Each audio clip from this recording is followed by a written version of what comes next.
I'd like to welcome you guys to this week's report. Today is Thursday, July 30th. Can't believe it's the end of July already, but summer's going by fast. Fishing's good. Things are happening. Weather this weekend, pretty good everywhere except the northern Channel Islands. Saturday looks okay, but Sunday, Rosa, Miguel, that area up there is going to be windy. There's still some sea bass up that way, so that may be a little blown out. But before I get into that, this week's CCA fish of the week is a nice sand bass caught by Kristen Nye, who is the wife of bass fisherman and also tuna fisherman Oliver Nye. She got this nice fish here. Alright you guys, first submission for the CCA. Look at that. On the R&R tackle slide bait. That's like a perfect match the hatch. Rigged up on this quantum. Perfect for these types of fishing. Let's get that out. Oh gosh. Alright, I want to give you a little update on the Tom and Cash Troop fundraiser. We're coming close to our goal, and I want to really thank you all for your generous donations. I'm surprised by the outpouring of love from this community towards another angler, and a couple of anglers anyway. Getting really close to the goal.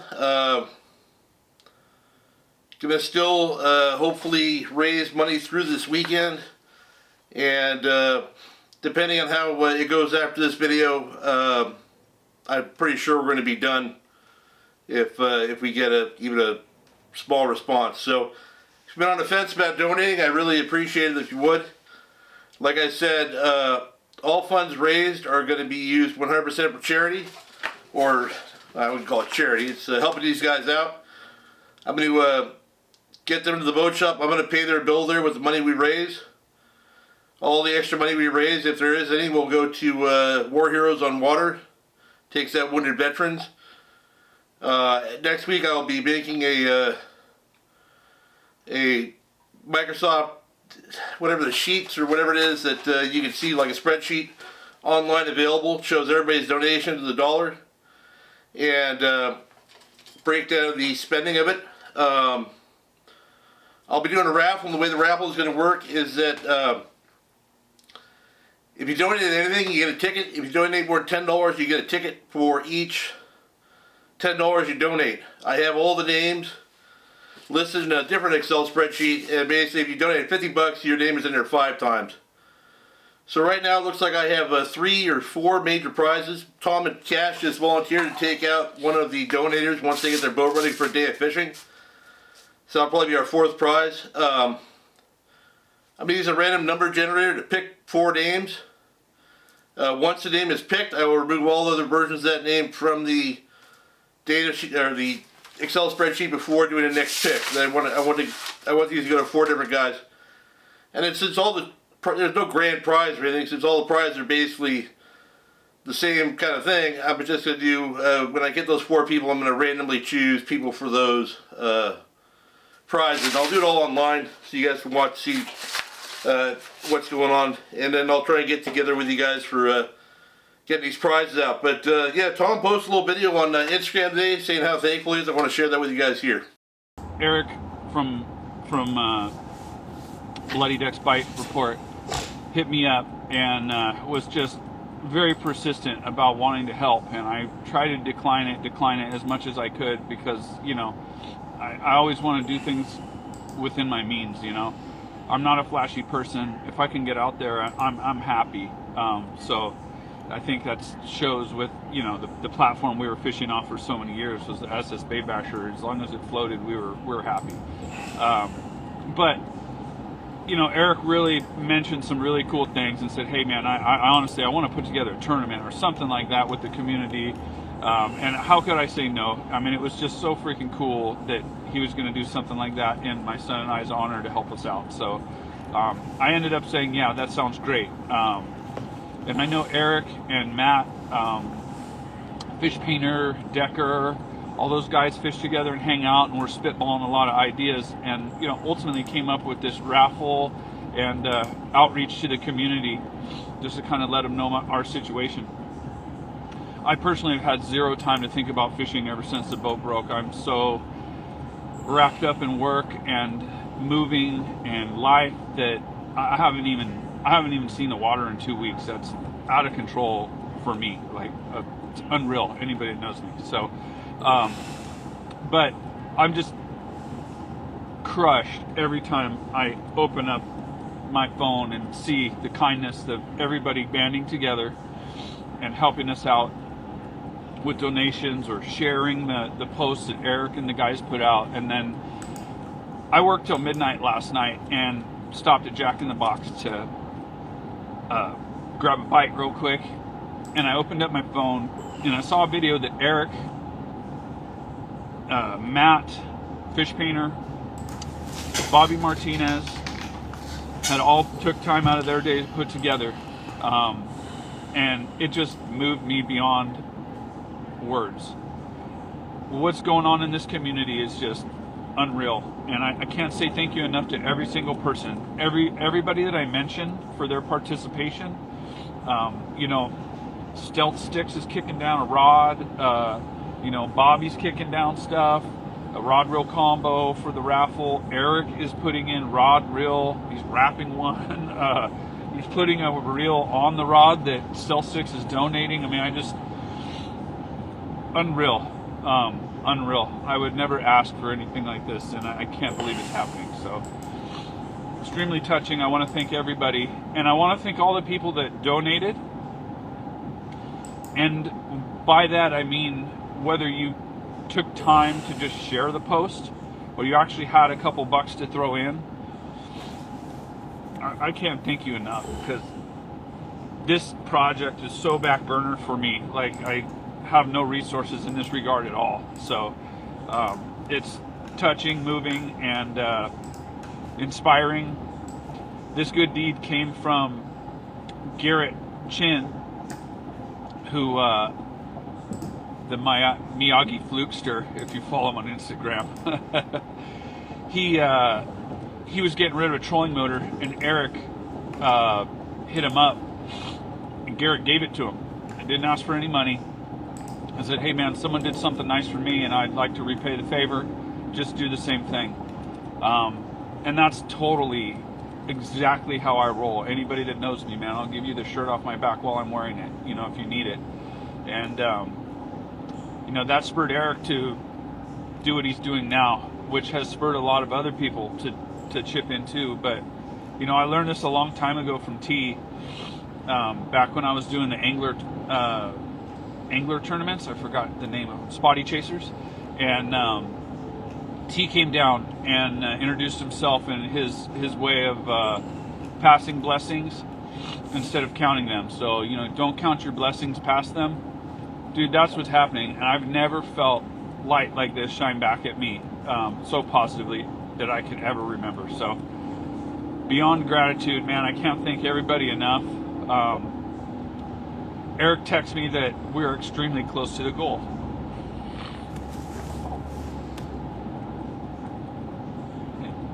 And I want you guys to know this is so much more than fishing. I'm talking to people that don't fish really right now. It's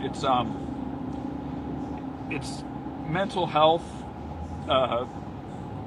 It's family bonding. Everybody has to have that time to unwind, and just to say I'm touched by everybody's outreach is short of how I really feel. So, I'm head down trying to get my move done and all this other stuff. I got to work both days this weekend. I won't be fishing. Fishing is so far out of the picture for me right now. To have this happening in the background, full speed, faster than I ever had anything go together for myself. It's just unbelievable. All right, so I'm going to get into the fishing gear. Before I do, I want to let you know that I'll be doing a little talking about some lures at the end that you guys can use for everything from bass to tuna, and explaining how those work. So if you're interested in that, stay tuned towards the end of the video. Starting up the Channel Islands, it's still slower up there. We're not quite to that. I think the full moon's about a little over a week away. It should be improving as we get close to it, but there's still fish being caught. I know the barrage had fish. Aloha Spirit, Great Light, just all the standard boats.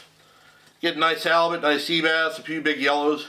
Yeah, it's not red hot up there, but some days they're getting good scores, other days they're just catching nice big rockfish and stuff like that. So, it's never a bust in Channel Islands unless it's windy. It's always something to catch. Yeah, not a lot of coastal stuff to talk about, mostly active offshore, but at San Clemente Island you're still getting those big yellows.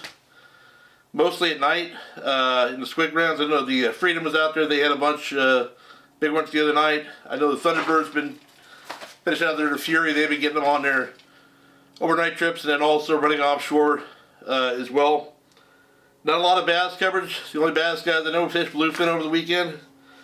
And yeah, so there's not really much to report out of there. Weather's going to be okay there this weekend. Fish should be biting. Squid grounds on the backside for the bigger yellows and sea bass at night. And then smaller yellows on the front side. And bass should be biting pretty much everywhere. Not a lot to report from Cat. Vaughn Podmore, the fly fishing guide, was over there salty fly this week. A lot of small yellows, barracuda, bonita, bass for his guys. They're fly fishing, but those things live bait or lures as well. So it's just a standard summertime thing at Cat. Again, it's mostly an offshore deal right now. So locally, I fished Saturday midday. It sucked. Current was wrong at PV everywhere we went. Never found bait. Just really slow fishing for us. Tried to drop on some sand bass stones, but all the bait in the world was out there and it had no sand bass not biting. But the sport boats are catching more sand bass now again. I'm not sure if they are. There's a secondary spawn happening. What I know the Enterprise was on the other day. Or they might just be biting on the spots again, but they're having good fishing. I talked to Oliver Nye, who I mentioned earlier, and he's been running some bass trips when it's been too windy to go offshore and had some excellent sand bass and calico bass fishing along the coast. He's fished up to the Santa Monica Bay, and he's also fished down along the beach and been getting fish on A-rigs and also small metal jigs. He works with Biwa Japan, I guess, Biwa America. I'm not exactly sure how all that works now, but he's got some new baits that look great and they catch fish. He's given me some of them. I caught plenty of them. But he's got a couple videos here of fish he's been.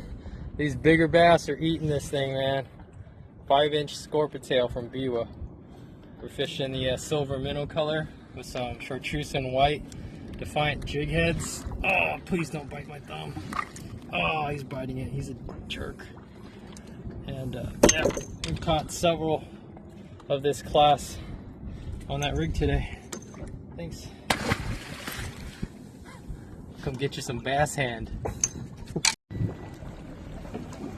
That's what we came out here for. That's a nice big male calico right there on the slow pitch jig. Had that BKK fang treble hook buried. That's sick. How is red caught? That's what they wanted. I was just winding it straight like I was trying to tell you. Woo! Oh yeah, that's a good one. You want the net on this sucker? Eventually. Where are we at? In the front? Oh boy. Oh boy. Oh yeah. That's Yeah. Get that thing. Yeah. That's what I've been looking for. Dude, spinning gear, baby. It's a West Coast revolution. Bluefin, big calicos. Look at the way that viper jig is buried in the corner. Or a viper hook, my bad. That's a stud right there. Heck yeah. Awesome.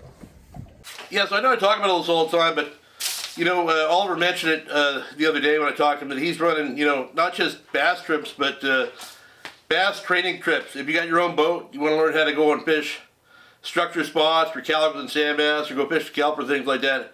You can never go wrong hiring a guide who specializes in teaching, not just driving the boat and taking you there and showing you what to drop. And Oliver's a wealth of knowledge.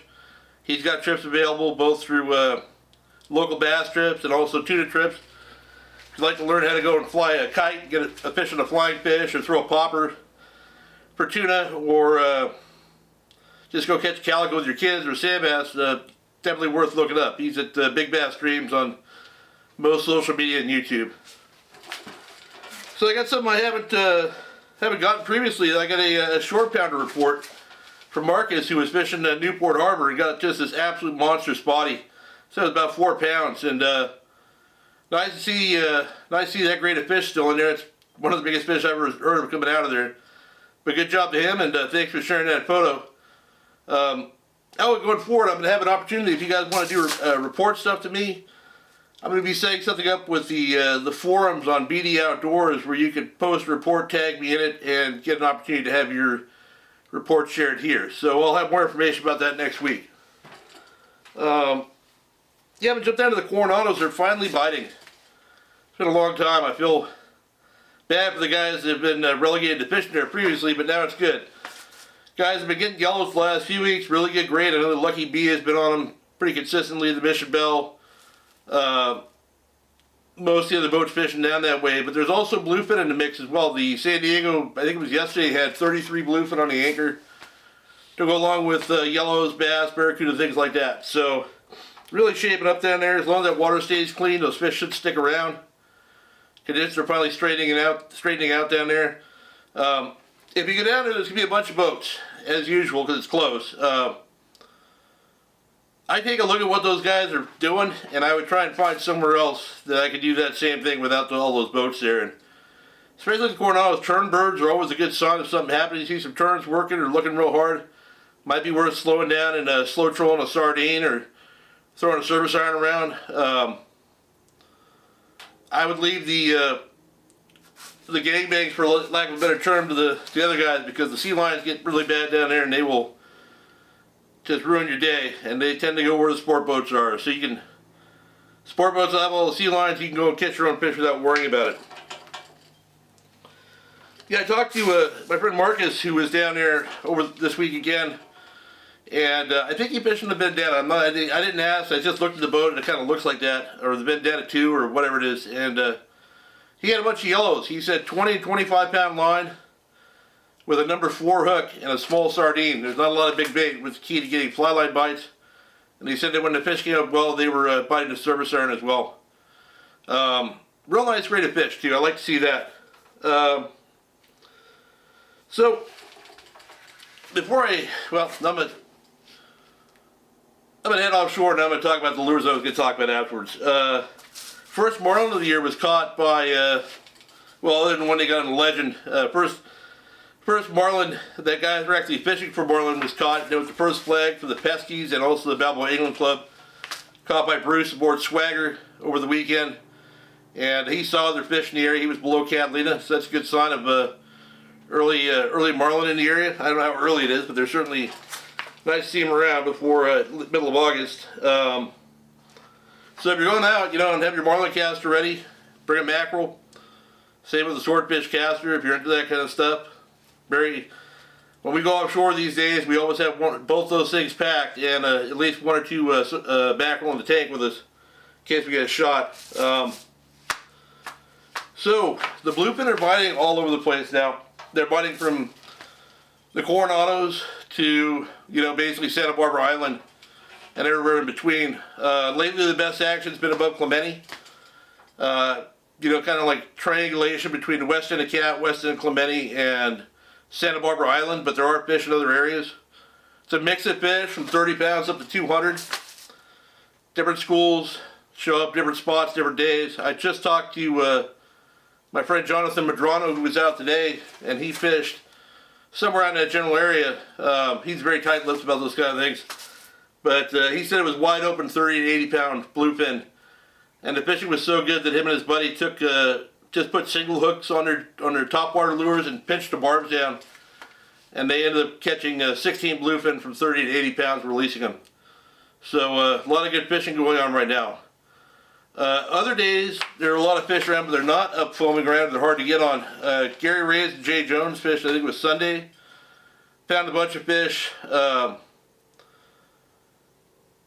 in that general triangle area there. It's a big zone, and those fish move around a lot there, so it's not like, hey, go here and catch them. But those fish would not stay up and bite top water. They're quick. They'd pop up, they'd go back down. So they ended up having to troll madbacks. But they had, I think, limits of fish. Or three for 4 or something like that. Maybe it's 4 for 5, I don't remember. I should have written it down. But my chicken scratch here is, I didn't have room for it. But, you know, it's still great, good grade of fish. You know, if it stays overcast, a lot of times those fish don't want to pop up, but you get a sunny day and they get more active. The guys targeting the bigger ones are getting them. Ali, the owner of BD Outdoors, he has a charter boat called Brass Monkey. He's been out slaying those bluefin on a regular basis and sent me a little bit of video. Let's just put them to sleep.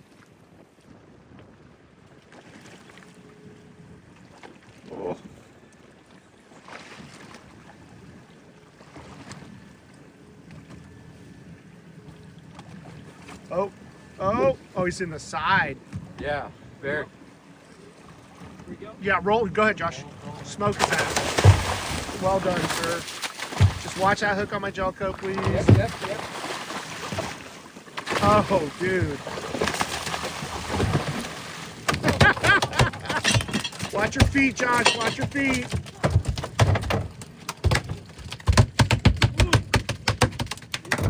Very professional, sir. Sick. Get all freaked. Mine was so freaked out. Well, I couldn't see my popper.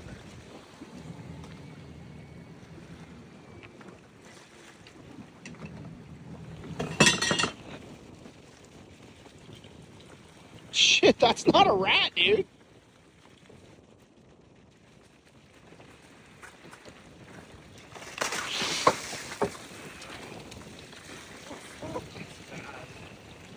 Yeah, so private boaters, you get them on anything. Spreader bars, Mad Max, flying fish, lures, bait, whatever. Sport boats. They're trying to fish these foamers during the day.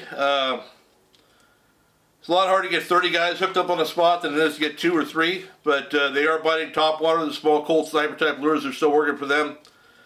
And the sport boats are still getting the bigger fish at night. It's not as consistent, but still a good grade available.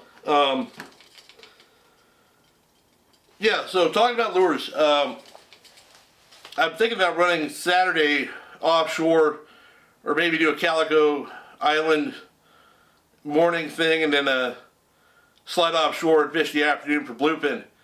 And I was looking for something earlier and I found a video of Jimmy catching a big bluefin a few years back now, probably 5 or 6 years ago, on a Yozuri. This is the Hydro Minnow. I think it's a 170 size. This is funny, you know. After I saw that video, I said, "Hey, let me find some other pictures to talk about here with this bait." And it turned out that this exact bait, I've got bass, pictures of bass with it in its mouth, pictures of Dorado, and pictures or video of bluefin. And before I get into it, I'll show you that big bluefin video now. Jimmy is going to cast the Yozuri Hydro Minnow on these tuna up here. We'll stay up for a minute. They're still there, snorkeling around. Go ahead, fire it in, Cap. It's got to do like a jerking retrieve. Oh, there, I think you bit. Missed it. You missed it? Ah, that one didn't. There you go, buddy. They like it. Yeah, that Hydro Minnow, that's a great bait. Oh, sounds like it. Yeah, how big is that fish? That one was a little larger than I was expecting. You Choked it. oh boy. Oh, this is much more forgiving. Yeah. That 200-pound plus fish on that tackle ended up not being a good idea. He did have it on for a while before breaking it off, but we had already broken our gap catching a 220 earlier in the day, and I didn't want to stay there and fight that one anyway. But this shows you there's a variety of ways to present these lures. And, you know, talking about the Hydro Minnow here, prior to hooking that fish, he had made 5 or 6 casts into spots foamers and done kind of a regular retrieve like you would do with a hard bait. They wouldn't touch it. But he threw it in there and did that ripping kind of motion you saw in the video and immediately hooked up. So it shows you that, you know, you don't need to necessarily change your bait when you're fishing for things like that. And well, calico bass will bite on that fast stop and go thing. Yellows will. This Dorado that Matt caught on the same exact lure here, I think it's probably this lure. He did the same sweeping rod motion by a kelp patty, and I got that that Dorado fired up. So these types of lures, these shallow running hard baits, this thing probably runs only 2 or 3 feet down. It's got a very small bill. They roll a lot, put off a lot of flash. So if you can impart action in them that makes them dart, like sweeping that rod for offshore fish, they catch that motion, they see that flash, they turn towards it, they're swimming that way already, maybe not fast, and then after that pause, you jerk it again, now they activate, they just go after it. And in that video where Jimmy hooked that bluefin, the first fish missed it. I don't know if it was the same fish or another one that came and got it on that second swipe, but it definitely got him fired up. So yeah, you know, hard baits, there's a lot of brands that make them, but these Yozuris are nice and heavy duty. They have good hooks on them, good split rings, and that's the key right there. You don't want to hook something and have it end up having the hardware come apart.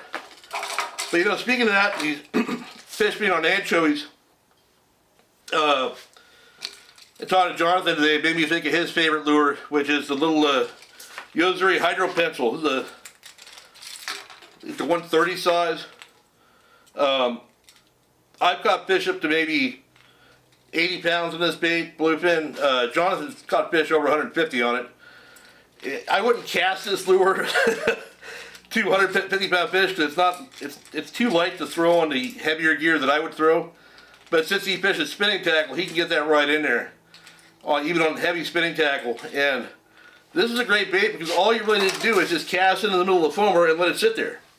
And they'll come and eat it. And if they don't, you can just do a walk the dog type of thing with it. It'll dart across the surface. And with any lure that you're casting into a foamer, what I like to do when I get to the edge of the foam, if I have not gotten bit, is I will burn it for a few feet. So I'll work it through the foamer. Once I get away from the whitewater, I'll wind as fast as I can for 20 or 30 feet. And a lot of times, tuna that are foaming, you see the foamer, but that's not all the fish. The fish are actually spread out below that, and they're coming into that foamer to feed. So as you wind that away from there, this look to a bluefin coming in from 30 yards out, that looks like a bait fish fleeing away, and they're going to try and intercept that before they even get back to the foamer. So very productive way of doing it. Yozuri recently came out with another bait, which is similar to the one that we were throwing at Catalina, that 3D twitch bait. This is a 150 size, much heavier duty, bigger, heavier hardware, bigger hooks. And this will do the same thing with tuna as we did with the calicos at Catalina. Is this going to run subsurface, speed it up, slow it down, pause it, twitch it. It's going to do dart around, but it's going to run it, sorry about that, it's going to run it, 3 or 4 feet down to maybe 5 feet, as opposed to being on the surface. It's a much heavier lure. I can cast this on a Penn Fathom 25 narrow 2-speed for tuna, whereas I couldn't cast this, and I'd be hard pressed to cast this. This is a little heavier bait, and this will be, if you're in 100-pound plus fish, I'd probably throw on something like this on a 8-foot rod instead of throwing something like this on a 9-foot rod with a bait caster, or this on a 9-foot rod with a bait caster. But there you go. It's 3 simple lures. You don't need to get all fancy, and it's not like fishing at night where you have to have some $300 lure that's made of tungsten or diamonds or whatever. So yeah, there you go. If you go out tuna fishing, maybe pick up one of these Yozuris, give them a shot. Very inexpensive bait, and they work great. So that's about it. I've officially sweat through my shirt, and I will be cutting it off here, but I hope you guys have a great weekend and good luck if you fish.